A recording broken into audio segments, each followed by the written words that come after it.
Shalom, salam sejahtera dari Tuhan Yesus Kristus. Jumpa lagi dalam acara P dan D, belajar dari Katekismus Heidelberg. Hari ini kita masuk pada minggu yang ke-11, dan minggu yang ke-11 ini kita masuk pada pertanyaan yang ke-29. Perikop kita adalah Allah Bapa dan penciptaan kita. Dan kita akan belajar tentang Allah Anak dan penebusan kita, yaitu belajar dari pribadi yang kedua dari Allah Tritunggal. Mari kita berdoa lebih dulu sebelum kita belajar bersama. Bapa Surgawi, hati kami bersyukur karena Tuhan telah memberikan hari yang baru bagi kami, sehingga hari ini kami bisa belajar dari Katekismus Heidelberg yang merupakan warisan yang sangat berharga bagi kami. Berkati hamba-Mu yang berdosa ini, berkati para pendengar yang mendengarkan program ini, dan dengan yang setia belajar bersama Katekismus Heidelberg ini, kiranya Tuhan terus memberkati kehidupan mereka. Dalam Kristus Yesus sama berdoa, amin. Saudara yang dikasihi oleh Yesus Kristus, pertanyaan yang ke-29 ini mengatakan demikian. Mengapa Allah Anak dinamakan Yesus, yang artinya Juru Selamat? Lalu Katekismus Heidelberg itu menjawab, sebab Dia menyelamatkan kita dari semua dosa kita. Lagi pula, sebab kita tidak boleh mencari dan tidak mungkin mendapatkan keselamatan dalam bentuk apapun pada orang lain. Ayat yang dikutip oleh Katekismus Heidelberg ini di dalam Injil Matius. Nah, Injil Matius pasal yang pertama ayat 21. Demikian firman Tuhan. Ia akan melahirkan anak laki-laki dan engkau akan menamakan dia Yesus, karena dialah yang akan menyelamatkan umatnya dari dosa mereka. Amin. Saudara yang dikasihi oleh Yesus Kristus, istilah anak Allah atau son of father atau soter, keselamatan, sebenarnya ini bukan istilah original dari tulisan Matius, Markus, Lukas, Yohanes. Bukan. Kenapa? Karena sebelum Matius penulis Injil itu menuliskan dalam Injil, istilah ini sudah ada. Dan istilah ini dikenakan oleh kaisar pada waktu itu. Jadi istilah anak Allah itu dikenakan kepada kaisar. Ya, ditempatkan kepada kaisar. Kaisar itu disebut sebagai Son of God, yaitu anak Allah. Kehadirannya itu ke dunia, kelahirannya ke dunia itu menyelamatkan, merupakan itu kabar baik yang diberikan kepada masyarakat pada waktu itu. Jadi kelahirannya itu merupakan karena yang dinanti-nanti bangsa Roma. Jadi saudara sekalian, istilah Son of God, anak Allah, soteriologi itu sebenarnya bukan istilah original. Mungkin saudara akan kecil hati. Nah, berarti ternyata Injil itu hanya apa? Fotokopi. Istilah yang digunakan itu sudah ada. Tetapi saudara, masalahnya bukan hanya sesempit itu, sederhana itu. Istilah sebagai anak Allah yang dikenakan oleh Yesus itu bukannya sekedar istilah. Kenapa? Karena ketika murid-murid, ya, orang Kristen, pengikut Kristus itu mengatakan bukan kaisar yang disebutkan anak Allah, tapi Yesus Kristuslah. Ini bukan suatu sebutan yang sederhana. Waktu itu ketika orang menyebut itu, yang dikenakan oleh kaisar tidak dikenakan, tapi dikenakan oleh Yesus, itu bisa kepalanya bisa melayang, saudara. Sebutan anak Allah ini merupakan sebutan taruhannya itu nyawa, sebutan iman, bukannya sebutan seperti saat kita ini, saudara. Kita Yesus anak Allah, nggak ada yang ganggu musik. Tetapi waktu itu ketika nyebut Yesus anak Allah, Yesus sang penyelamat, kata Yesus adalah kabar baik, ini adalah bukan perkara yang sepele, ini perkara yang besar. Nyawa taruhannya, kepala taruhannya. Jadi ini merupakan statement polemik yang membawa kita untuk berani mengaku iman kita di tengah-tengah keadaan yang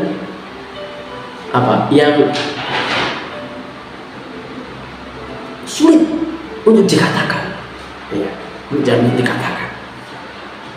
Karena pada waktu itu yang dimaksud ini adalah Kaisar Romawi. Kaisar Romawi disebut sebagai Son of God. Ya, soter kedatangannya itu adalah merupakan kabar baik, ya. Tapi itu dikenakan kepada Yesus Kristus. Ini bukan suatu perkara yang sangat sederhana. Jadi, saudara sekalian, penulis waktu itu Injil itu menggunakan itu sebenarnya istilah pinjaman dari Kaisar. Ya. Yang di sini bukan istilah pinjaman, tapi keberanian. Ya. Berani konform, ya, konform. Itu saudara yang sangat menarik.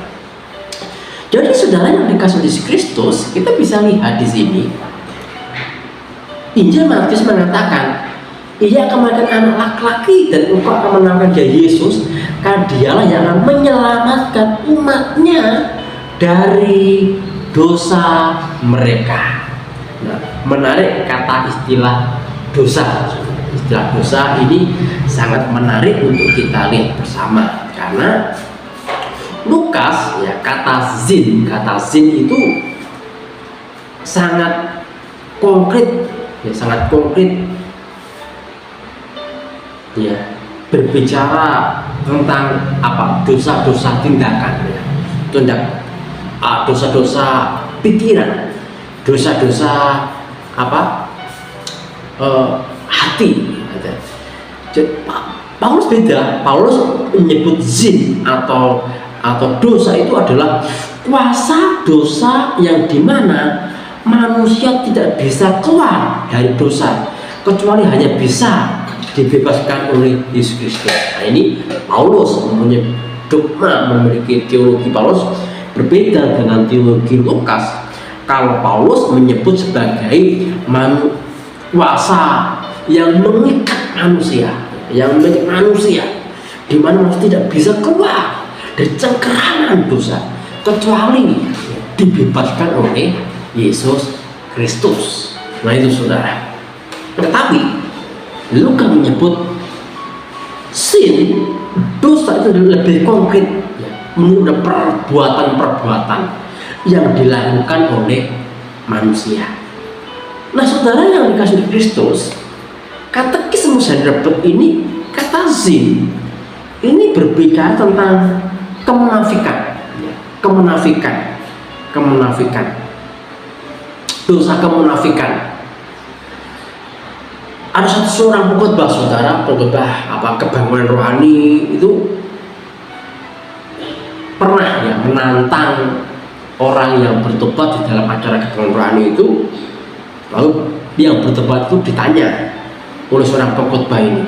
Dia mengatakan demikian, dosa apa yang kamu lakukan sehingga engkau hari ini bertobat mau terima Yesus? Dosa apa? Maksudnya di sini pengkhotbah rohani ini ingin membawa bukan dosa, saya berdosa, saya bertobat. Tidak demikian. Dosa ini berbicara masalah dosa tentang apa yang kamu lakukan, realnya apa, kenyataannya apa. Mungkin, ya, dosa dulu sebelum sebelum percaya, sebelum bertobat, sebelum terima Yesus itu adalah dosa tentang bicara kotor, lalu bertobat tidak bicara kotor lagi. Nah itu dosa-dosa tindakan ya real ya nyata. Misalnya dulu suka berpikir negatif kepada seseorang, lalu bertobat terima Yesus, bertobat memiliki pikiran yang positif. Nah ini menunjukkan bahwa dosa itu betul-betul nyata ya, betul nyata, konkret gitu ya. Tidak bisa kita mengatakan ya aku adalah orang berdosa. Dosa apa sebenarnya? Harus dijelaskan dosa apa. Nah dari sini saudara kita bisa lihat bahwa Yesus Kristus itu adalah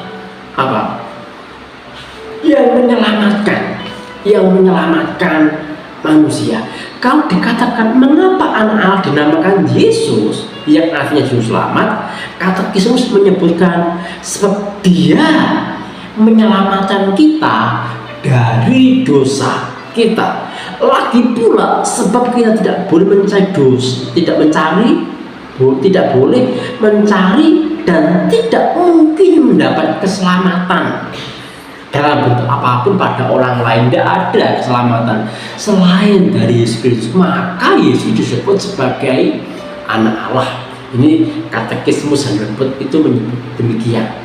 Sudah tidak ada pribadi yang lain yang bisa menyelamatkan kecuali Yesus yang disebut sebagai anak Allah itu. Nah kita bersyukur saudara, karena kita sungguh-sungguh memiliki Tuhan. Bukan hanya Tuhan yang disembah, yang diagungkan, tetapi dia sanggup membebaskan dosa. Apapun dosanya, entah itu kemunafikan, entah itu pikiran yang najis, perkataan yang buruk, perilaku yang tidak pantas di depan Tuhan. Apapun dosa itu, kalau kita dengan jujur, rendah hati datang kepada Tuhan, sujud di kaki Kristus, kita boleh mendapatkan pengampunan itu. Kita akan diselamatkan. Oleh sebab itu, Yesus adalah betul-betul anak Allah. Yesus adalah sang penyelamat. Kedatangannya ke dunia adalah kabar baik bagi kita. Kiranya Tuhan memberkati dan menolong kita. Shalom.